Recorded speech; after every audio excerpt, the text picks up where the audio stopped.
नमस्कार, कैसे हैं आप? फिक्र आपकी में एक बार फिर से आपका स्वागत है। मैं हूं आपके साथ निशांत चतुर्वेदी। आइए देखते हैं आपकी फिक्र की बड़ी खबरें क्या क्या हैं। किसानों ने तय किया है कि वो गणतंत्र दिवस पर ट्रैक्टर मार्च निकाल कर ही रहेंगे। हालांकि उन्होंने पहली बार केंद्र सरकार के प्रस्ताव पर नरमी दिखाई है। आज हम इस आंदोलन को और मैदा मिल मालिकों के नजरिए से समझने की कोशिश करेंगे। बात करेंगे वेब सीरीज तांडव को लेकर चल रहे प्रदर्शन की, जिसके फायदे और नुकसान को समझना जरूरी है, खासतौर पर तब जब ओटीटी के कंटेंट पर काफी समय से बहस होती रही हो। अब बंगाल का चुनाव एक नई फिक्र की ओर जा रहा है। फुरफुरी शरीफ के पीरजादा एक नई पार्टी के साथ मैदान में उतर आए। फिक्र यह है कि क्या इस बार भी बंगाल चुनाव मुस्लिम फैक्टर पर ही लड़ा जाएगा। आपको पाकिस्तान के अवाम की चिड़ भी दिखाएंगे। भारत में कोरोना वैक्सीन पाने वालों का आंकड़ा 10 लाख के करीब पहुंच रहा है और भारत अपने कई पड़ोसियों को वैक्सीन बांट रहा है, तब पाकिस्तान में टीके का सूखा पड़ा है। सबसे पहले फिक्र किसानों की। दिल्ली बॉर्डर पर किसान आंदोलन का आज 57वां दिन है, लेकिन नए कृषि कानून को लेकर अब सरकार बनाम किसान की लड़ाई दिलचस्प मोड़ पर है। सरकार ने अब गेंद किसानों के पाले में डाल दी। अब किसानों को यह विचार करना है कि केंद्र सरकार ने जो 1.5 साल तक कानून पर रोक का ऑफर दिया है उसे स्वीकार किया जाए या फिर आंदोलन को आगे बढ़ाया जाए। इस बीच आज सुप्रीम कोर्ट की ओर से गठित कमेटी ने 8 राज्यों के किसान यूनियनों से बातचीत की है। बताया जा रहा है कि कुछ संगठन ने इस पर सहमति जताई तो कुछ ने विरोध किया। अगली बैठक 27 जनवरी को होगी। सुझाव के लिए वेबसाइट भी बनाई जा रही है। हालांकि प्रदर्शनकारी किसान इसमें शामिल नहीं हुए हैं। इससे पहले आज फिर 26 जनवरी की ट्रैक्टर रैली को लेकर दिल्ली पुलिस और किसानों के बीच बातचीत हुई, जिसमें किसानों ने कहा कि पुलिस ने उन्हें दिल्ली में घुसने से मना कर दिया है, जबकि वो दिल्ली में रैली निकालना चाहते हैं। पुलिस की ओर से किसानों को केएमपी एक्सप्रेस वे पर छोटी रैली निकालने का विकल्प दिया गया, जिसे किसानों ने ठुकरा दिया। मतलब अभी भी किसान 26 जनवरी को ट्रैक्टर रैली की जिद पर अड़े। हमारी दिल्ली, हरियाणा, उत्तर प्रदेश पुलिस और सेंट्रल गवर्नमेंट के एमएचए के ऑफिशियल से बातचीत चल रही है। आज तीसरा राउंड है और मुझे यकीन है कि 26 जनवरी को किसान गणतंत्र परेड होगी, पूर्व निर्धारित कार्यक्रम के अनुसार होगी और इससे इस देश की गणतंत्र की शोभा बढ़ेगी। 26 जनवरी को ट्रैक्टर रैली के लिए किसानों ने पंजाब से दिल्ली तक तैयारी भी तेज कर दी है। दिल्ली बॉर्डर पर बड़ी तादाद में ट्रैक्टर पहुंचने भी लगे हैं। ग्राउंड रिपोर्ट जरा ध्यान से देखें।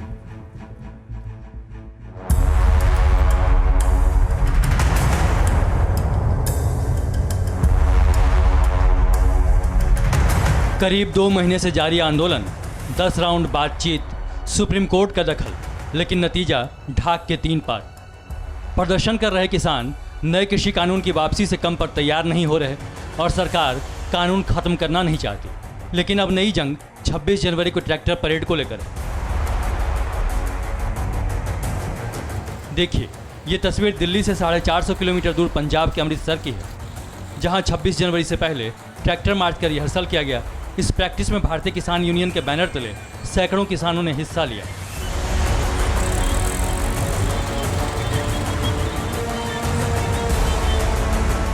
और ट्रैक्टर रैली की ये तैयारी है पंजाब के तरनतारन में। यहाँ भी किसानों का जत्था ट्रैक्टर मार्च के लिए एकजुट हुआ और किसानों के समर्थन में नारे भी लगाए।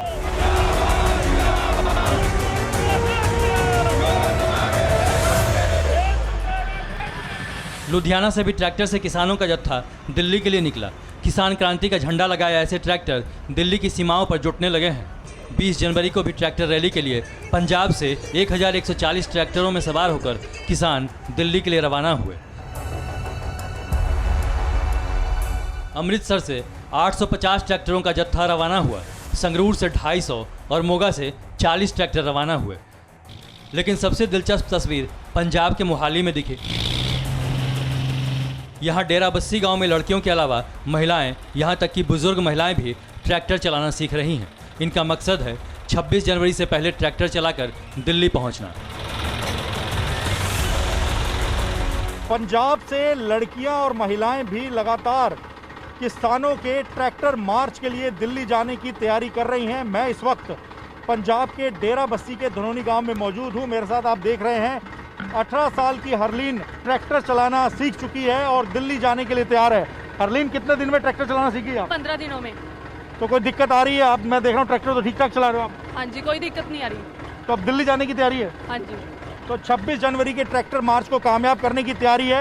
अगर मैं आपको पीछे दिखाऊं, इस ट्रैक्टर के पीछे भी आपको तमाम महिलाएं दिखाई देंगी जो कि लगातार इस ट्रैक्टर मार्च को लेकर आगे बढ़ाने की तैयारी कर रही हैं। ट्रैक्टर चलाना सीखा है 10 से 15 दिनों में। और आप पीछे देखिए, तमाम जो ये ट्रैक्टर हैं इनमें आपको महिलाएं ही दिखाई देंगी। ये धनोनी जो गांव है, वहाँ की जो पूर्व सरपंच हैं गुरप्रीत कौर, उनका ये इनिशिएटिव है, उनकी सोच है कि लड़कियों को भी ट्रैक्टर मार्च में ले जाया जाए। इसके पीछे क्या सोच है जी, जो आपने ट्रैक्टर मार्च दिल्ली ले जाने की पूरी तैयारी कर ली है? सर मैं ਪਹਿਲੇ ਵੀ ਦਿੱਲੀ ਜਾ ਕੇ ਆਈ ਹਾਂ। ਮੈਂ ਆਪਣਾ ਹੁਣ ਵੀ ਟੋਲ ਪਲਾਜ਼ਾ ਦੇ ਪ੍ਰੋਗਰਾਮ ਦਾ ਮੈਂ ਕਿਸਾਨਾਂ ਦੇ ਨਾਲ ਤਕਰੀਬਨ ਜਿੱਦਣ ਦਾ ਇਹ ਮੋਰਚਾ ਚੱਲ ਰਿਹਾ ਹੈ ਮੈਂ 8-10 ਵਾਰੀ ਮਤਲਬ ਕਿ ਕਿਸਾਨਾਂ ਦੇ ਪ੍ਰੋਗਰਾਮਾਂ 'ਚ ਜਾ ਆਈ ਹਾਂ। ਇਹ ਮੈਂ ਆਪਣੇ ਪਿੰਡ ਦੀਆਂ ਔਰਤਾਂ ਨੂੰ ਮੈਂ ਹੀ ਮਤਲਬ ਕਿ ਉਤਸ਼ਾਹ ਕਰਿਆ ਹੈ ਵੀ ਤੁਹਾਨੂੰ ਵੀ ਆਪਣੇ ਪਿੰਡ ਤੋਂ ਵੀ ਜਾਣਾ ਚਾਹੀਦਾ ਹੈ।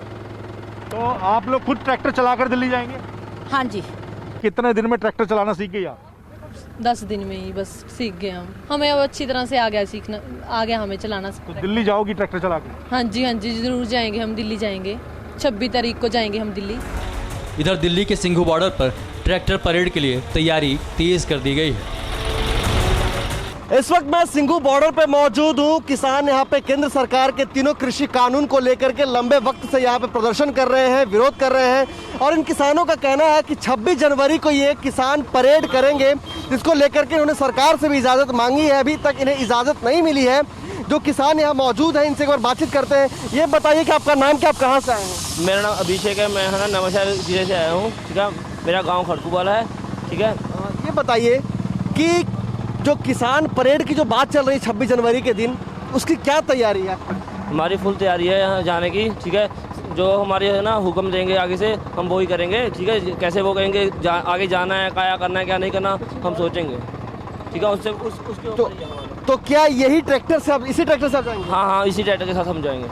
हरियाणा से आप आए हैं, क्या तैयारी है किसान परेड को लेकर? हमारी फुल तैयारियां हैं। ठीक है ना, ट्रैक्टरों की दोनों टंकी फुल हैं। ठीक है, और भी फुल तैयारियां हमारी सभी तरह की, और गांव में तैयारियां चल रही हैं। इसी ट्रैक्टर से मतलब जो है आप दिल्ली में? हाँ, इसी ट्रैक्टर से परेड होएगी।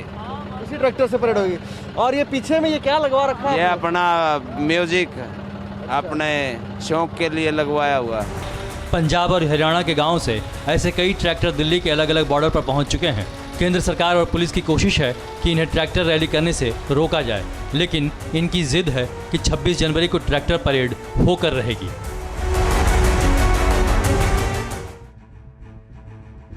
जाहिर है, जब गणतंत्र दिवस पर किसानों के ट्रैक्टर रिंग रोड पर निकलेंगे तो राष्ट्र के उत्सव को फीका ही करेंगे। लेकिन जिस कानून पर घमासान मचा हुआ है उसके दो पहलू हैं और हमें यह फिक्र लगातार उठाते रहे हैं। यह तो आपको पता ही होगा कि सुप्रीम कोर्ट ने केंद्र के कानूनों पर रोक लगा दी है, लेकिन अब उसी सुप्रीम कोर्ट में एक याचिका दायर की गई है और मांग की गई है कि यह रोक हटाई जाए, क्योंकि जिस कानून के खिलाफ दिल्ली में किसान धरना दे रहे हैं उस कानून से फायदा ही फायदा है। मैदा मिल मालिकों की ओर से दायर की गई इस याचिका पर यह रिपोर्ट देखें।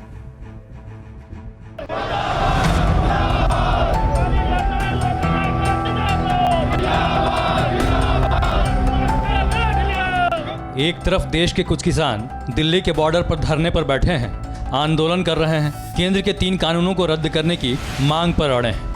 किसान मजदूर एकता जिंदाबाद, किसान मजदूर एकता जिंदाबाद। और अब जबकि केंद्र सरकार अपने कानून पर रोक लगाकर किसानों को मनाने की कोशिश में जुटी है, मैदा मिलों की एक मांग और तर्क को भी देश नजरअंदाज नहीं कर सकता। किसान आंदोलन के बीच सुप्रीम कोर्ट में मैदा मिलों की ओर से एक याचिका दायर की गई है। ये याचिका रामवे फूड लिमिटेड समेत कई मैदा मिलों की ओर से दाखिल की गई है और केंद्र सरकार के 3 कानूनों पर रोक हटाने की मांग की गई है। ये जितने भी तीनों एक्ट हैं ये अपने आप में वैलिड हैं और ये जनता के हित में है। जब से ये एक्ट बने हैं बहुत से ऐसे एक्सपेंसेस हैं जो पहले होते थे, जैसे कि मंडी शुल्क है, मंडी में और तरह के पैसा देना पड़ता है हमें। 1 क्विंटल अगर हम गेहूँ लेते हैं तो उसके ऊपर हमें 150 से लेके 160 रुपये ज़्यादा देने पड़ते हैं एक्सपेंसेस के रूप में। याचिका में कहा गया है कि देश में 2000 से ज़्यादा रोलर मिलें हैं जो सीधे सीधे किसानों से अनाज खरीदती हैं। और जब से केंद्र सरकार के 3 कानून अमल में आए थे, तब से मैदा मिल और किसान दोनों को फायदा ही फायदा था। 3 किसान कानूनों के लागू होने के बाद से बिचौलिए हट गए। इससे 1 क्विंटल गेहूं पर 150 से 160 रुपए तक लगने वाला शुल्क हट गया। इसका फायदा किसानों को मिला, मैदा मिलों को मिला और ग्राहकों को भी मिला। ये किसानों के हित में है और किसानों की आमदनी इससे दुगनी होगी। और केवल पंजाब की नहीं, पूरे ऑल ओवर इंडिया जहां भी किसान हैं सबकी।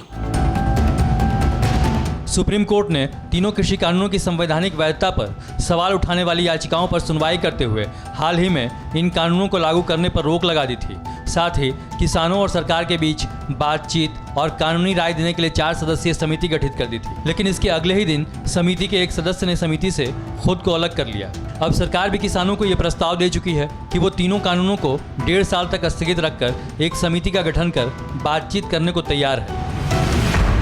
सरकार 1-1.5 साल तक भी कानून के क्रियान्वयन को स्थगित करने के लिए सहमत है। जाहिर है किसान और खेती से जुड़े लोगों का अब एक ऐसा वर्ग भी सामने आ रहा है जो सरकार के कृषि कानूनों पर रोक के खिलाफ है। मैदा मिल मालिकों की ओर से कानून पर रोक हटाने की मांग की गई है।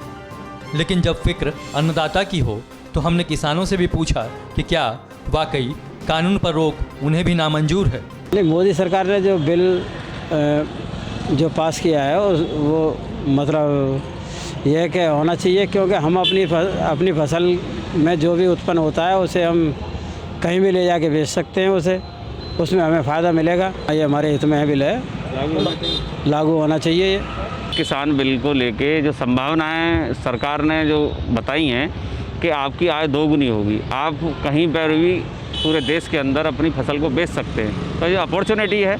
अगर फसल के दाम कोई हमें ज़्यादा देगा तो हम ज़्यादा वाले को देंगे। अब अदालत में दोनों ही पक्ष मौजूद हैं। एक पक्ष जिसे कानून रद्द करने से कम कुछ भी मंजूर नहीं और दूसरा पक्ष जो कानून की वापसी चाहता है। आजकल सड़क पर एक और विरोध प्रदर्शन शुरू हो गया है, जिसकी वजह से वेब सीरीज तांडव, पिछले दिनों ये web series over the top streaming services यानी OTT Amazon प्राइम पर लॉन्च की गई। आरोप है कि इस वेब सीरीज में हिंदुओं की धार्मिक भावना का मजाक उड़ाया गया है। सीरीज बनाने वालों ने माफी भी मांग ली है, लेकिन हम ये सवाल उठा रहे हैं कि ऐसे मामलों का स्थायी समाधान क्या है? क्या तांडव पर काफी है माफी? आगे की चर्चा से पहले जल्दी से इस मामले की बड़ी बातें जान लीजिए। तांडव के डायरेक्टर अली अब्बास जफर समेत 5 लोगों के खिलाफ मुंबई और लखनऊ में मामले दर्ज किए गए हैं। यूपी पुलिस आज जब मुंबई में जफर के घर पहुंची तो वहां ताला लगा मिला, जिसके बाद पुलिस ने दरवाजे पर नोटिस चिपका दिया। जफर ने इसके लिए पहले ही माफी मांग ली है। विवादित सीन को भी वेब सीरीज से हटा लिया गया है, लेकिन तांडव का विरोध करने वाले कह रहे हैं कि इस मामले में माफी काफी नहीं है।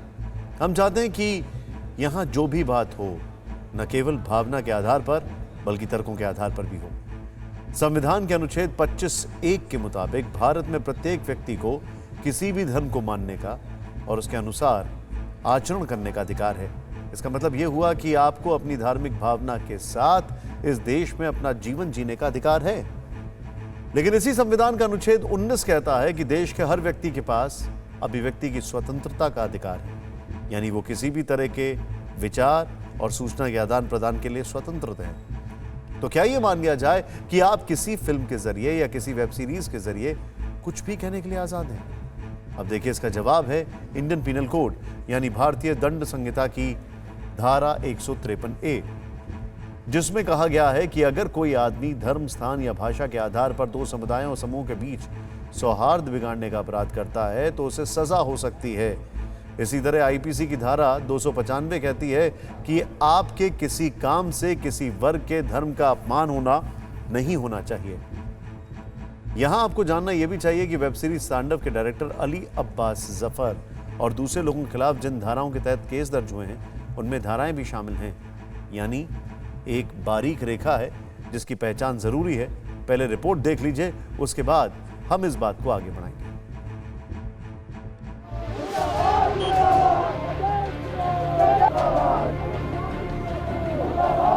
वेब सीरीज तांडव के खिलाफ चंडीगढ़ में हिंदू तख्त के कार्यकर्ताओं ने प्रदर्शन किया। संगठन के सदस्यों ने तांडव के कलाकारों, प्रोड्यूसर और डायरेक्टर का पुतला फूंका और उनकी गिरफ्तारी की मांग की। भगवान भोलेनाथ का जो है बहुत अपमान किया गया है। देश की एकता और अखंडता को तोड़ने की कोशिश की जा रही कुछ लोगों से। हमें मांग करते हैं प्रशासन के, इन सभी को, जितने भी कलाकार हैं उनको तुरंत गिरफ्तार किया जाए। माफी से काम नहीं चला, बार बार हमारे इष्ट देवों को खिलाफ चलते हैं और उनके करते हजारों गलतियां करते हैं और कहते हैं माफी मांगो। माफी मांगने थोड़ी काम चलेगा। लोगों को इस बात पर आपत्ति है कि इस वेब सीरीज में हिंदुओं की धार्मिक भावनाओं का ख्याल नहीं रखा गया है। ये सोशल मीडिया के फेक लोगों से इनको जोड़ रहे हैं भगवानों को, तो ये बहुत गलत है। ये हमेशा हिंदू धर्म के लिए ही क्यों हो रहा है ऐसा? तांडव वेब सीरीज पे जो दिखाया गया वो बिल्कुल गलत है, मैं उसकी घोर निंदा करता हूँ। नेतागिरी के उसमें है मूवी, पूरी पॉलिटिकल मूवी है, पर उसको धर्म को थोड़ा अलग टाइप का रखना था उनको। मतलब ये चीज़ जो हिंदू धर्म को उनको दिखाई है वो चीज़ नहीं करनी थी, वो चीज़ उनको शो नहीं करनी थी। और करनी थी तो इस प्रकार से करनी थी कि ताकि हिंदुओं को भी सही लगे और बाकी सबको भी सही लगे। बच्चे वही देखेंगे, वही सीखेंगे और हमारा फिर कल्चर भी ऐसे बिगड़ता जाएगा, धीरे धीरे भूल जाएंगे देवी देवता क्या है। तो इससे हमारे जो आगे बच्चे हैं वो सब देख रहे हैं, तो फिर वो कैसे भगवान की पूजा करेंगे। साधु संतों ने भी कहा है कि माफी काफी नहीं है, इस मामले में गिरफ्तारी होनी चाहिए। ये लोग पहले तो बनाते हैं मूवी, उसके बाद तुरंत माफी मांगते हैं, लेकिन ये टीआरपी तो इनको मिल गया, ये टीआरपी इनको हासिल करना था, टीआरपी मिल गई, अब वो माफी मांग ले रहे, तो इससे काम नहीं चलेगा, इससे काम एकदम नहीं चलेगा। सख्त लहजों में सख्त जो है हम लोग की मांग है कि यह इनके ऊपर सख्त से सख्त कार्रवाई हो, ये जेल के अंदर जाए। इस बीच शिवसेना ने अपने मुखपत्र सामना में तांडव के मुद्दे को लेकर बीजेपी पर सवाल उठाया। सामना में लिखा गया है कि हिंदू देवी देवताओं के अपमान पर किसी भी स्थिति में समझौता संभव नहीं है, लेकिन भारतीय जनता पार्टी ने जो तांडव शुरू किया है उसमें प्रामाणिकता का अंश कितना है उस पर संदेह है। शिवसेना का कहना है कि भारतीय जनता पार्टी अब हास्य व्यंग का विषय बन गई है, वो रोज़ नए स्वांग रचकर जनता का मनोरंजन करती है। बीजेपी ने सवाल उठाया है कि आखिर शिवसेना सत्ता के लालच में और कितना गिरेगी।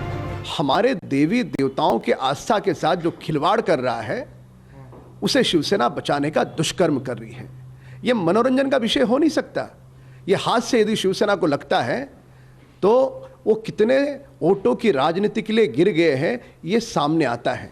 लानत है उनकी लाचारी पर। लोक जनशक्ति पार्टी के अध्यक्ष चिराग पासवान ने भी ट्वीट करके कहा है कि तांडव जैसे वेब सीरीज समाज को बरगलाती है। चिराग का कहना है कि उनकी पार्टी किसी भी धर्म के देवी देवताओं का उपहास उड़ाने के खिलाफ है। एक जाने माने फिल्म निर्देशक ने पिछले दिनों एक इंटरव्यू में कहा कि जब वो कोई फिल्म बनाते हैं तो कई हफ्ते तक सेंसर बोर्ड के चक्कर लगाते हैं, लेकिन वेब सीरीज बनाने के बाद ऐसे मुश्किल का सामना नहीं करना पड़ता है। आज हम दोनों पक्षों की बात करेंगे, वेब सीरीज के फायदे की भी और नुकसान की भी। लेकिन पहले आंकड़ों की बात हो जाए। इंडियन ब्रांड इक्विटी फाउंडेशन के मुताबिक मार्च 2020 से जुलाई 2020 के बीच भारत में ओटीटी के पेड सब्सक्राइबर्स की संख्या 30% की बढ़ोतरी हो गई है। ये संख्या 2 करोड़ 22 लाख से बढ़कर 90 लाख पहुंच गई है। करीब 2 करोड़ 90 लाख पहुंच गई है, इसको करेक्ट करना चाहूंगा। और ध्यान देने की बात यह है कि इनमें से 46% यानी करीब आधे दर्शक देश के 5 बड़े मेट्रो शहरों में रहने वाले हैं, जबकि 35% दर्शक देश के बाकी बड़े शहरों से आते हैं। एक रिपोर्ट के मुताबिक भारत इस वक्त दुनिया का सबसे तेजी से बढ़ता ओटीटी मार्केट है। साल 2024 तक ये दुनिया का छठा सबसे बड़ा ओटीटी बाजार होगा। माना जा रहा है कि अगले 3 साल में इस बाजार का CAGR यानी कि कंपाउंड एनुअल ग्रोथ रेट 28.6% तक पहुंच जाएगा, जबकि इससे करीब $2.9 बिलियन यानी करीब 211 अरब रुपए की कमाई होगी। 90 के दशक में बड़ी हो रही पीढ़ी को याद होगा कि उस जमाने में हम फिल्मों और क्रिकेट मैच के लिए काफी हद तक टीवी पर या केबल ऑपरेटर पर निर्भर रहते थे, लेकिन अब आपके पास ओवर द टॉप सर्विसेज है। इसी को बोलते हैं OTT। अब आप सीधे इंटरनेट पर क्रिकेट मैच देख सकते हैं, अपनी मर्जी की फिल्म देख सकते हैं और वेब सीरीज भी देख सकते हैं। आप टीवी को कहीं भी अपने साथ लेकर नहीं जा सकते हैं, लेकिन OTT सर्विस आपके मोबाइल पर है, यानी घर में, दफ्तर में, कैब में, पार्क में, बेड पर, खाने की टेबल पर, जिम में। अब हर जगह आपके मनोरंजन का साधन आपके साथ है। जब से इंटरनेट सस्ता हुआ है, ऐसे डिजिटल प्लेटफॉर्म्स के दर्शक भी बढ़ गए हैं और जब से पैंडेमिक आया है तो इसकी संख्या में और इजाफा हुआ है। और इनमें भी वेब सीरीज की लोकप्रियता सबसे ज्यादा है। दर्शकों को इनमें नयापन भी लग रहा है, क्योंकि आमतौर पर वेब सीरीज के सारे एपिसोड एक साथ ही लॉन्च कर दिए जाते हैं। एक एपिसोड 10 से 50 मिनट तक का होगा, जो लोगों के लिए सुविधाजनक भी माना जाता है। लेकिन आपके और आपके परिवार तक जो चीजें बहुत आसानी से पहुंच रही हैं, अगर उसकी क्वालिटी अच्छी ना हो, अगर वो मनोरंजन की जगह नशा बन जाए, तो यही सुविधा आपके लिए खतरा बनकर तांडव भी मचा सकती है। मीडिया रिपोर्ट के मुताबिक भारत में इंटरनेट की लत लगने से तीसरी सबसे बड़ी वजह वेब सीरीज को माना जा रहा है। इसके सबसे ज्यादा शिकार 15 से 30 वर्ष के लोग हो रहे हैं। जनवरी 2019 की एक स्टडी के मुताबिक दिल्ली एनसीआर में 6 महीने के अंदर ऐसे मरीजों की संख्या दोगुनी हो गई। मनोचिकित्सकों का कहना है कि कई ऐसे भी मरीज सामने आए हैं जो वेब सीरीज देखने के चक्कर में 2 दिनों तक घर से बाहर ही नहीं निकले। भारत सरकार का सूचना और प्रसारण मंत्रालय ओटीटी प्लेटफॉर्म्स के लिए कायदे कानून को लेकर काम कर रहा है, लेकिन कुल मिलाकर 2 बातें याद रखनी चाहिए। वेब सीरीज बनाने वालों को उस लक्ष्मण रेखा को याद रखना है जिसे पार करके वे किसी धार्मिक या सामाजिक मान्यता से खिलवाड़ ना करें, और आपको यानी आम लोगों को भी एक लकीर खींचनी होगी। कोई भी वेब सीरीज ऐसी ना हो जो आपकी आदत पर हावी होने लगे, यानी आपके लिए लत या नशा बन जाए। अब फिक्र पश्चिम बंगाल की सियासत की और वहां की 9 करोड़ बुद्धिजीवी जनता की। इसके बीच एक बार फिर फुरफुरा शरीफ फैक्टर की चर्चा जोर शोर से हो रही है, और जिसने सीएम ममता बनर्जी की मुश्किलें बढ़ा दी हैं। पश्चिम बंगाल के विधानसभा चुनाव अप्रैल मई में होने वाले, और इससे पहले ही ममता बनर्जी की टीएमसी को एक के बाद एक झटके लग रहे हैं। शुभेंदु अधिकारी के बाद ममता बनर्जी का एक और मास्टर स्ट्रोक उनसे अलग हो गया है और अपना अलग दल बना लिया है। अब आप सोच रहे होंगे कि फुरफुरा शरीफ बंगाल की सियासत का कौन सा फैक्टर है जिसकी अहमियत अचानक बढ़ गई है, और इसका अब तक ममता के समर्थक माने जाने वाले सिद्दीकी की नई पार्टी से क्या कनेक्शन है। इसे समझने के लिए पहले यह जानना जरूरी है कि बंगाल का फुरफुरा शरीफ फैक्टर है क्या। बंगाल का फुरफुरा शरीफ बांग्ला भाषी मुसलमानों की आस्था का केंद्र रहा है, लेकिन इससे पहले कभी भी सीधे तौर पर राजनीतिक रूप से इतना सक्रिय नहीं रहा। हालांकि बंगाल के मुसलमान मतदाताओं पर इसकी गहरी पकड़ हमेशा से रही है। यही वजह कि हर बार चुनाव के दौरान इसका महत्व बढ़ता जा रहा है, और यहाँ के पीरजादाओं की सियासी पूछ भी। इस बार फुरफुरा शरीफ दरगाह के ही पीरजादा ने अपनी एक पार्टी बना ली है। आज ही पीरजादा अब्बास सिद्दीकी ने कोलकाता में अपनी पार्टी का ऐलान किया। इस पार्टी का नाम इंडियन सेकुलर फ्रंट यानी ISF रखा गया है, जिसके एजेंडे में बंगाल के मुसलमान, दलित और आदिवासी, মুসলিম দলিত আদিবাসী তাদের কাছে না এখনো শিক্ষা পৌঁছাতে পেরেছে, না স্বাস্থ্য সুব্যবস্থা, না রাস্তাঘাটে ঠিকমতো ব্যবস্থা। जो मुस्लिम हैं, दलित हैं, उनकी सेहत और शिक्षा की व्यवस्था नहीं है, ये कह रहे थे। वैसे बंगाल में मुस्लिम वोटर्स पर प्रभाव रखने वाले पीरजादा अब्बास सिद्दीकी ने पहले ही ऐलान कर दिया था कि वो अलग पार्टी बनाएंगे, लेकिन सिद्दीकी हमेशा मुख्यमंत्री ममता बनर्जी के करीब ही रहे। लेफ्ट फ्रंट की सरकार के वक्त इसी दरगाह की मदद से ममता बनर्जी ने सिंगूर और नंदीग्राम जैसे 2 बड़े आंदोलन किए थे।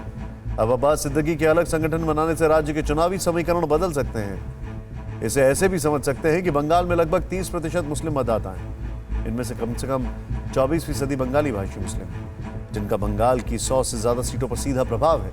पीरजादा अब्बास सिद्दीकी जिस फुरफुरा शरीफ दरगाह से जुड़े हैं, उनका मुस्लिम वोट बैंक वाले सभी सीटों पर खासा असर है। यही नहीं, हुगली जिले में फुरफुरा शरीफ का करीब 3000 मस्जिदों पर नियंत्रण है। दरगाह के जरिए कई शैक्षिक संस्थान, अनाथालय, मदरसे और स्वास्थ्य केंद्र चलाए जाते हैं। ऐसे में अब्बास सिद्दीकी का खफा होना और नई पार्टी बनाना टीएमसी के लिए मुश्किलें खड़ी कर सकता है। हमने आपको पहले भी बताया कि सिद्दीकी की वोट बैंक वाली सियासत में मुसलमान और दलित मुख्य किरदार है।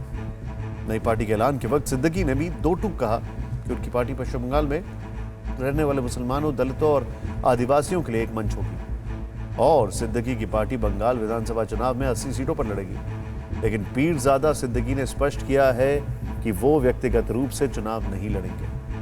मतलब साफ है कि सिद्दीकी खुद चुनाव लड़ने या जीतने से ज्यादा अपने उम्मीदवारों की जीत तय करने के लिए कैंपेन करेंगे, जिसका नुकसान टीएमसी को होगा। ऐसे में ममता अब अपने भरोसेमंद वोट बैंक की सलामती को लेकर आश्वस्त नहीं होगी, क्योंकि बंगाल में मुस्लिम मतदाता इस बात को लेकर असमंजस में हैं कि वो किसे वोट करें। अब मुस्लिम वोट बैंक में हिस्सा बांटने के लिए कई खिलाड़ी मैदान में उतर आए हैं। उनमें से एक है पीरजादा अब्बास सिद्दीकी। लेकिन उनसे पहले असदुद्दीन ओवैसी भी बंगाल चुनाव में उतरने का ऐलान कर चुके हैं। इस महीने की शुरुआत में ही एमआईएम मुखिया बंगाल पहुंचे थे और इस दौरान वो सीधे हुगली जिले के फुरफुरा शरीफ दरगाह भी गए थे और अब्बास सिद्दीकी के साथ राज्य की राजनीतिक हालात पर चर्चा भी की थी। खैर, अब सिद्दीकी और ओवैसी अलग अलग हैं, लेकिन दोनों का वोट बैंक एक है, जिसकी फिक्र ममता बनर्जी को जरूर करनी चाहिए, खासकर ये देखते हुए कि बंगाल से नजदीक बिहार में क्या हुआ था। क्योंकि 2019 में टीएमसी ने फुरफुरा शरीफ दरगाह की क्षेत्र की 14 में से 11 लोकसभा सीटें जीती थी और तब अल्पसंख्यकों ने ममता के लिए एकमुश्त वोट डाले थे।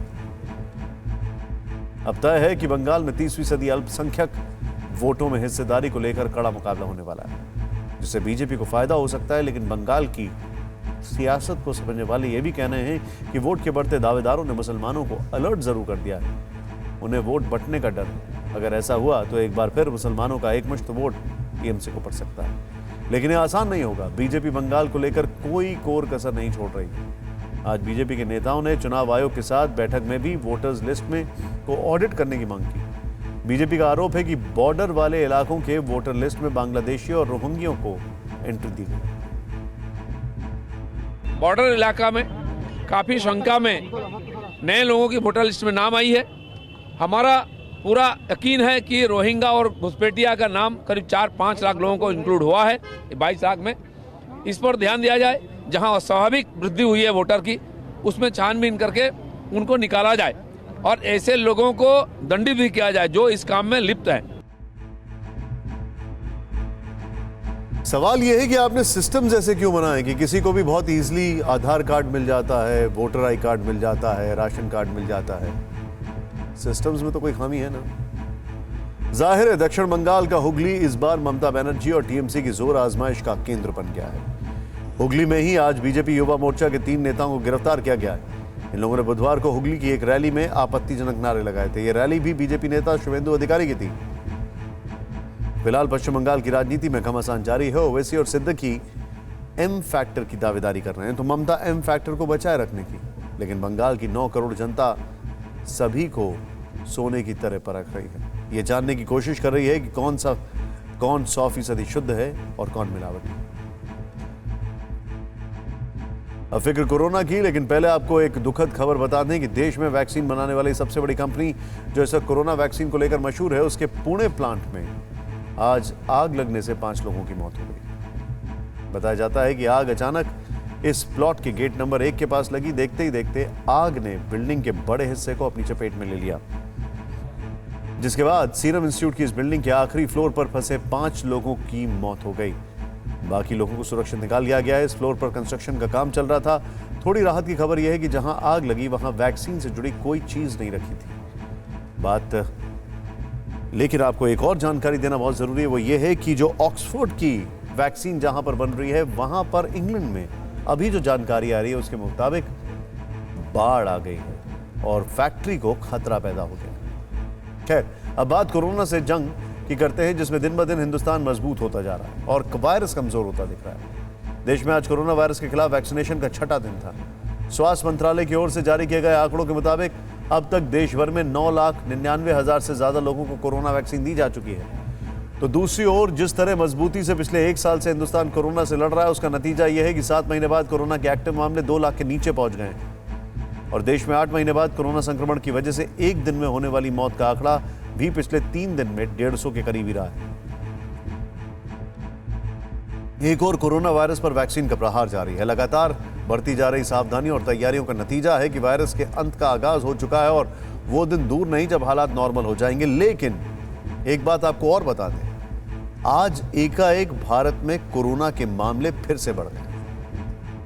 कोरोना वायरस की चपेट में आए लोगों के इलाज में हुए खर्च से उन लोगों और उनके परिवारों की जो आर्थिक सेहत बिगड़ी है, वो नॉर्मल होने में अभी वक्त लग जाएगा और जब तक सबको वैक्सीन नहीं लग जाती तब तक न जाने कितने लोग आर्थिक तंगी के शिकार हो जाएंगे। क्योंकि एक विश्लेषण के मुताबिक 80% से ज्यादा परिवार किसी एक सदस्य से कोरोना संक्रमित होने के बाद उसके इलाज पर होने वाले खर्च से आर्थिक तंगी का सामना कर सकते हैं। भले ही राज्यों में इलाके के इलाज के खर्च की एक सीमा तय कर दी गई हो, लेकिन उसके बाद भी 10 दिन के इलाज का बिल उनके मासिक खर्च से कई गुना ज्यादा है। इस चिंता को इन दिनों बढ़ा दिया है सोशल मीडिया पर वायरल हो रही एक दवा की तस्वीरों और उसमें छिपी कीमतों की। ये वो तस्वीर है जिसमें एक दवा के 2 पत्ते दिख रहे हैं। ये कोरोना के दौरान दी जाने वाली दवा है। फोटो में आइवरमेक्टिन टैबलेट के 2 पत्ते रखे हुए हैं। एक की मैन्युफैक्चरिंग डेट सितंबर 2020 है और दूसरे की अक्टूबर 2020। पहले की एमआरपी 195 रुपए है और दूसरे की 350 रुपए, यानी करीब 80% की बढ़ोतरी। सोशल मीडिया यूजर्स इस तस्वीर को शेयर करते हुए कोरोना काल में भी जारी लूट के लिए फार्मा कंपनियों, सरकार और सिस्टम पर सवाल उठा रहे हैं। लेकिन क्या आप जानते हैं कि दवा के दाम तय करने का सरकारी सिस्टम क्या है? कैसे उसकी एमआरपी तय होती है और कैसे चंद पैसों में बनने वाली एक गोली कई गुना ज्यादा दाम में बिककर आपकी जेब और हमारी जेब पर किसी गोले की तरह गिरती है? देखेंगे रिपोर्ट।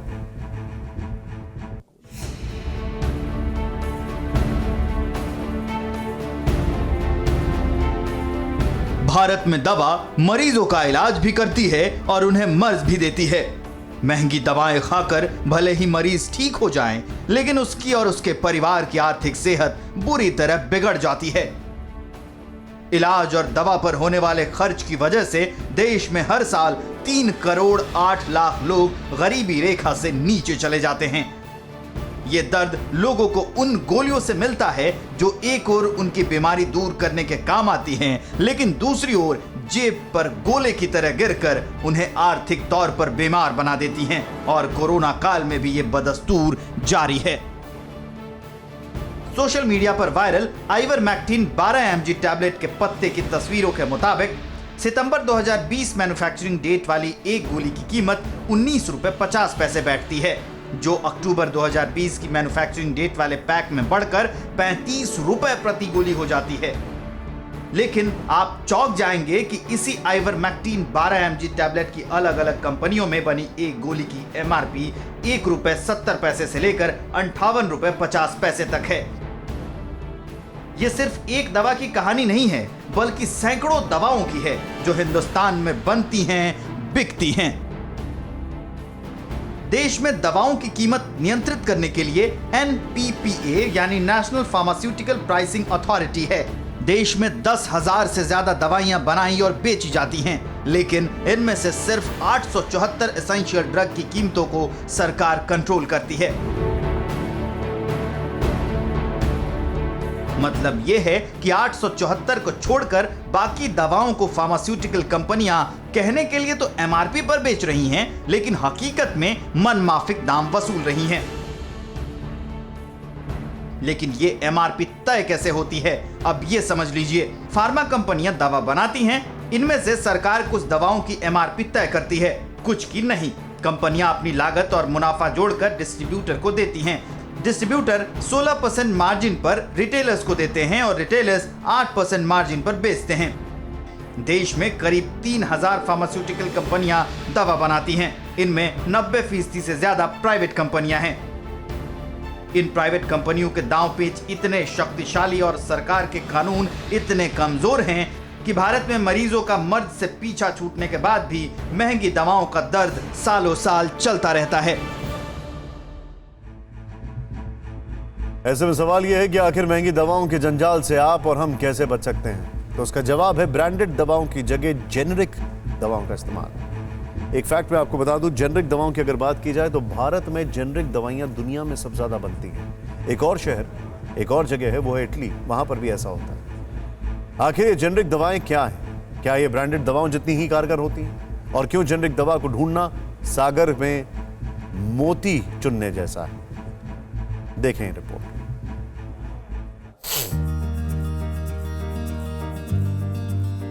किसी मरीज का इलाज करते समय डॉक्टर तमाम तरह के परहेज करने की सलाह देते हैं, लेकिन बहुत सारे डॉक्टरों को खुद भी एक चीज से परहेज है, वो है जेनेरिक दवाएं। जेनेरिक दवा मतलब किसी भी दवा का केमिकल नाम, जिसे सॉल्ट भी कहा जाता है। मान लीजिए आपको बुखार आया है, आपने पैरासीटामोल नाम की दवा खाई, तो ये एक जेनेरिक दवा हुई। इसके केमिकल का नाम भी पैरासीटामोल ही है, लेकिन जब पैरासीटामोल सॉल्ट से बनी गोलियों पर बड़ी बड़ी कंपनियों के नाम वाला रैपर लग जाता है तो वो ब्रांडेड हो जाती है, जो महंगे दामों पर बिकती है। जेनेरिक में पैरासीटामोल की 500 mg की एक गोली 50 पैसे की पड़ती है, लेकिन ब्रांडेड होती ही इसकी एक गोली की कीमत बढ़कर 1 रुपए की हो जाती है। प्रियांश एक बात बताएं, आम लोगों को अगर हम समझाने चाहें तो हमारे सामने बहुत सारी दवाइयाँ रखी हुई है, कितना फर्क है दवाइयों की कीमत में, खास करके जेनरिक और फिर अगर हम दूसरे मेडिसिन की बात करें तो? अब सपोज करो आप पेटेंट दवाई लेते हो, जैसे एक सॉल्ट है रेबिप्राजोल, अगर आप पेटेंट में लोगे तो उसका पत्ता आपको 100 से 125 रुपए का मिलेगा। किस चीज की दवा है? ये गैस की दवाई है। और यही आप जेनरिक में लोगे, जो कि वो भी ब्रांडेड ही कंपनी की, वो आपको 40 से 50 रुपए की पड़ेगी। जेनेरिक और ब्रांडेड दवाओं का ये फर्क बाकी दवाओं में भी देखा जा सकता है। आमतौर पर इस्तेमाल होने वाली कुछ और दवाओं के उदाहरण से इसे समझिए। जैसे सिप्रोफ्लॉक्सासिन, जो आमतौर पर बैक्टीरियल इन्फेक्शन में दी जाती है। इसकी 500 mg की एक टैबलेट की कीमत जेनरिक में ₹1.85 पड़ती है, जो ब्रांडेड होते ही ₹4 की हो जाती है। डाइक्लोफेनेक जोड़ों में दर्द और सूजन के इलाज में इस्तेमाल होती है, जो ब्रांडेड में ₹14.80 की पड़ती है, लेकिन जेनेरिक में इसकी कीमत ₹3.30 की है। निमेसुलाइड, जिसका इस्तेमाल बुखार और दर्द में किया जाता है, उसकी एक गोली की कीमत जेनेरिक में ₹2 पड़ती है, जो ब्रांडेड में बढ़कर ₹5.50 हो जाती है। अब आप ये सोच रहे होंगे कि एक ही सॉल्ट से बनने वाली दवाओं के दाम में ये फर्क क्यों? आइए अब वो समझिए। दवाएं बनाने के लिए केमिकल को दवा की शक्ल में ढालने का काम किया जाता है। एक ही कंपनी जेनेरिक और ब्रांडेड दोनों ही तरह की दवाएं बनाती है, लेकिन अपनी कंपनी के बैनर तले बन रही ब्रांडेड दवा को बेचने के लिए कंपनी पैकेजिंग, सप्लाई और मार्केटिंग पर पूरा जोर लगा देती है। लाखों रुपए खर्च किए जाते हैं। डॉक्टर्स से लेकर केमिस्ट तक को प्रत्यक्ष और अप्रत्यक्ष लालच देकर दवा प्रमोट करने के लिए कहा जाता है।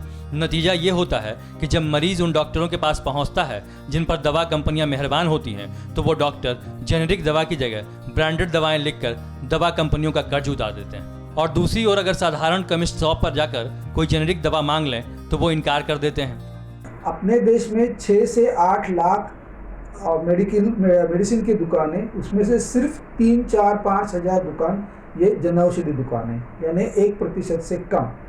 तो फिर अगर आप बाजार में जाओगे, आप किसी भी ऑर्डिनरी दुकान में जाओगे, तो आपको जेनेरिक नाम पे मेडिसिन मिलेगी नहीं। जेनेरिक दवाओं को कम असरदार बताते हुए उस कंपनी की दवा थमा देते हैं जिस पर मोटा मार्जिन मिलता है। जबकि सच ये है कि जेनेरिक दवाएं भी ब्रांडेड दवाओं जितनी ही कारगर हैं, वैसा ही इलाज करती हैं जैसा ब्रांडेड दवाएं। मैं आपको 100% बताऊंगा कि ब्रांडेड जेनरिक और जेनरिक मेडिसिन की क्वालिटी में कोई फर्क नहीं है। दोनों में जो क्योंकि दोनों एक माप होता है, दैट्स इंडियन फार्माकोपिया के हिसाब से वो मेडिसिन बनाई जाती है, चाहे वो ब्रांडेड होवे या जेनरिक होवे। लेकिन भारत में वहम की बीमारी और महंगे चीज को ही अच्छा मानने की मानसिकता दवाओं के नाम पर बेहिसाब मुनाफाखोरी के खत्म नहीं होने की एक बड़ी वजह है। जो अनुभव है कि हमने जेनेरिक दवाई खरीदी और उसका असर नहीं हुआ, और जब हमने ब्रांडेड कोई नाम से ले ली तो उसका असर हो गया। ये हमने अपने घर में एक्सपीरियंस किया इस बात को। कुछ डॉक्टरों, केमिस्ट और दवा कंपनियों की साठगांठ जिसे आप और हम जेनेरिक दवाओं को अपनाकर तोड़ सकते हैं, दवाओं के दाम से जेब जलने से बचा सकते हैं। मैं पिछले 2-3 महीने से कर रहा हूँ इसका यूज़, और उसमें मेरी बीपी और शुगर दोनों की दवाई है, मेरी वाइफ की भी है, और मेरा तो एक्सपीरियंस अभी तक तो ठीक है, कोई मुझे दिक्कत नहीं हुई किसी किस्म की। दवाइयाँ सस्ती है, मतलब ऑटोमेटिक। मेरा जो बजट है 8,000 से वो 2,500 के करीब आ गया। मैं यहाँ से दवाएं लेता हूँ और दवाएं भी मिलती हैं और बहुत रिजनेबल प्राइस पे मिलती हैं। मार्केट से अगर कंपैरिजन करें तो बहुत सस्ती दवाएं मिलती हैं और ऑलमोस्ट सारी दवाएं अवेलेबल है। हम तो कर रहे हैं जी, जितनी मिल जाती हैं, बाकी और जगह से ले लेते हैं। As my president doctor Jayalal says कि हम IMA would like to partner with government of India in these kind of programmes, इनको प्रमोट करने के, जन औषधि केंद्र को प्रमोट करने के, generic medicine, quality generic medicine को प्रमोट करने के। ब्रांडेड बनाम जेनेरिक दवा की ये जंग जारी है, और इस जंग में अगर जीत जेनेरिक की हुई तो देश में हर साल दवाओं के दाम चुका कर कंगाल हो रहे करोड़ों लोगों को गरीबी की दलदल में धंसने से बचाया जा सकेगा। देखिए, डॉक्टर्स बेहतर हैं डिसाइड करने के लिए कि कौन सी जेनेरिक दवा जो ब्रांडेड दवा है, जो रिसर्च प्रोडक्ट है, उसके टक्कर की है। क्योंकि हर जेनेरिक दवा ब्रांडेड और रिसर्च प्रोडक्ट के टक्कर की हो, यह भी शायद संभव नहीं है। लेकिन यह बात सत्य है कि मेडिकल काउंसिल ऑफ इंडिया चेतावनी दे चुकी है कि जेनरिक दवाई नहीं अगर इस्तेमाल करने के लिए लिखा गया या नहीं उसको बोला गया तो कार्रवाई होगी। और बड़ा सवाल यह है कि डॉक्टर्स को भी अब उसको और फोकस करना बहुत जरूरी हो गया है। क्यों? क्योंकि अगर हेल्थ एक्सपेंसिव होती जाएगी और ब्रांडेड कंपनियां मोनोपोली के चलते लोगों से छीनने लगेंगी। एक बहुत बड़ी कंपनी है जिसके ऊपर अभी हाल में केस हुआ है क्योंकि उसकी एक दवाई की कीमत 12 करोड़ रुपए के आसपास, एक ट्रीटमेंट है वो 12 करोड़ का। तो आप अंदाजा लगा सकते हैं कि जो जेनरिक दवाइयां हैं कुल मिलाकर उनका इस्तेमाल जरूरी है, लेकिन डॉक्टर्स को सजग रहना पड़ेगा, अलर्ट रहना पड़ेगा बेस्ट जेनरिक प्रोडक्ट रिकमेंड करने के लिए, और तभी ये जेनरिक मेडिसिन आगे बढ़ेंगे। और अब देखते हैं फिक्र हेडलाइंस। सीरम इंस्टीट्यूट अग्निकांड में झुलसकर 5 लोगों की मौत। सीरम ने मृतकों के परिवार वालों को 25 लाख रुपए देने का ऐलान किया। पीएम मोदी ने हादसे पर दुख जताया। महाराष्ट्र सरकार ने सीरम अग्निकांड की जांच के आदेश दिए। सीएम उद्धव ठाकरे कल घटनास्थल पर जाएंगे। वैक्सीनेशन के दूसरे चरण में पीएम मोदी लगवा सकते हैं कोरोना टीका। वैक्सीन को लेकर भरोसा बढ़ाने के लिए मुख्यमंत्री भी लगवाएंगे वैक्सीन। बंगाल चुनाव से पहले ममता बनर्जी को बड़ा झटका। दीदी के करीबी पीरजादा अब्बास ने बनाई नई पार्टी। टीएमसी ने पीरजादा को बीजेपी का बी टीम बताया। बीजेपी ने चुनाव आयोग से टीएमसी की शिकायत की। कहा बंगाल के लोगों में डर, सेंट्रल फोर्सेस तैनात हो। टीएमसी का पलटवार, बीजेपी के लिए काम कर रही है बीएसएफ। किसानों ने फिर ठुकराया सरकार का प्रस्ताव। तीनों कृषि कानून रद्द करने पर अड़े हुए हैं। दिल्ली में ट्रैक्टर मार्च निकालने की इजाजत नहीं। सरहद पर पाकिस्तानी सेना की कायराना हरकत। पुंछ के कृष्णा सेक्टर में फायरिंग से जवान शहीद। भारतीय सेना ने करारा जवाब दिया। चीन के खिलाफ अरुणाचल प्रदेश में भारी गुस्सा। सड़कों पर उतरे युवा। जिनपिंग का चलाया पुतला। घुसपैठ का किया विरोध। इराक की राजधानी बगदाद में बड़ा फिदाइन हमला।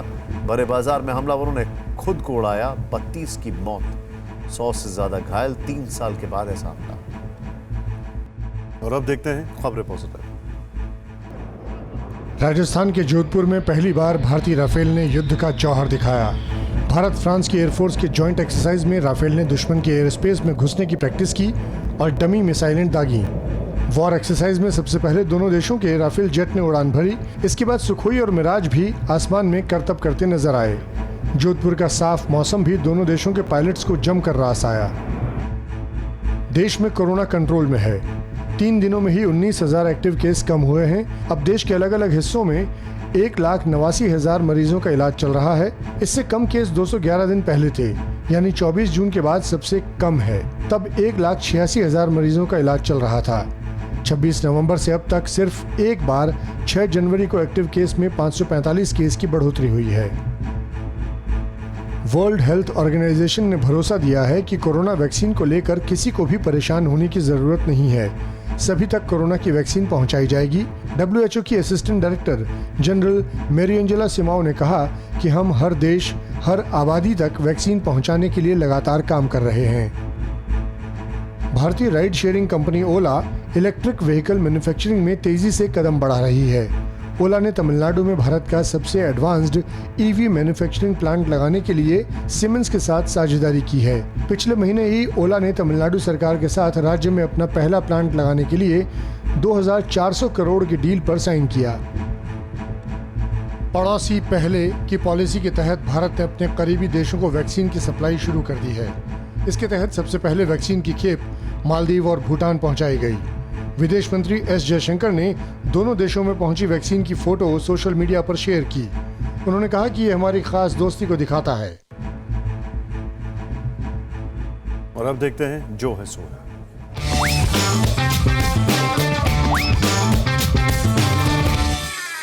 नाक ही नाक है और जहां नाक नहीं वो मुद्दा नाकारा है। ट्रंप ने नाक का ऐसा सवाल बनाया कि कैपिटल हिल में बवाल हो गया और उनके समर्थकों ने सबसे पुराने लोकतंत्र की नाक कटाने में कोई कसर न छोड़ी। तब जबकि कोरोना ने पूरी दुनिया की नाक में दम कर रखा है, विलन चीन बजाय शर्मिंदा होने के दूसरे देशों के मामलों में नाक घुसाने का काम कर रहा है और उसे उस सन की किम जोंग का साथ भी हासिल है, गुस्सा जिसकी नाक पर बैठा रहता है। हालांकि हिंदुस्तान ने कह दिया है चीन ने हिमाकत की तो उसे नाकों चने चबाने पड़ेंगे। वो दिन भी दूर नहीं दिखता कि फिर अपने किए की माफी चीन को दुनिया के पैरों पर नाक रगड़ने से भी ना मिले। इधर किसानों के साथ मामला सुलटता दिख ही नहीं रहा। सरकार अपनी नाक ऊंची रखना चाहती है और किसानों ने तय कर लिया है कि वो अपनी नाक में मक्खी नहीं बैठने देंगे। किसानों की आड़ में विरोधी दल भी सरकार की नाक में नकेल डाल देना चाहते हैं। बेचारी नाक बड़ी परेशान है, उसे आराम नहीं मिल रहा। पहले कोरोना के टेस्ट ने उसे सुझा दिया था और अब कहा जा रहा है नेजल वैक्सीन आ रही है, वो भी उसी में दी जाएगी।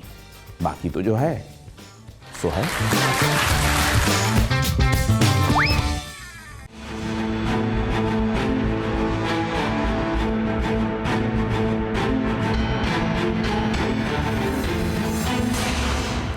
परवाह देश की, सोमवार से शुक्रवार रात 10 बजे TV9 भारतवर्ष पर।